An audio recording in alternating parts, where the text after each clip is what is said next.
গণভোটের রায় বাস্তবায়নে জামায়াত সহ 11 দলীয় জোট 15 দিনের কর্মসূচি ঘোষণা করেছে, যা চলবে আগামী 18 এপ্রিল থেকে 2 মে পর্যন্ত।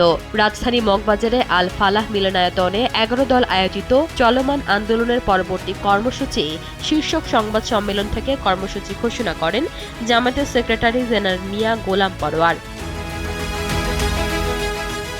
গোলাম পরোয়ার বলেন, আগামী 18 এপ্রিল 11 দলের উদ্যোগে ঢাকায় গণমিছিল অনুষ্ঠিত হবে। এরপর 25 এপ্রিল ঢাকা ছাড়া বাকি সব বিভাগীয় শহরে গণমিছিল হবে। পাশাপাশি আগামী 2 মে সারা দেশের প্রতিটি জেলা শহরে গণমিছিল অনুষ্ঠিত হবে।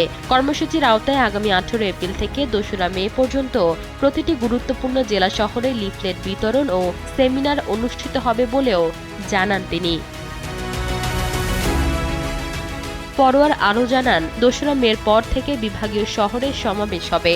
সঙ্গে থাকবে 12টি সিটি কর্পোরেশনের বিক্ষোভ সমাবেশ। এসব সমাবেশে 11 দলের শীর্ষ নেতারা উপস্থিত থাকবেন। এই রাউন্ড শেষ হওয়ার পর রাজধানীতে 11 দলের সমাবেশ হবে, সেটির তারিখ পরবর্তী সময়ে জানানো হবে।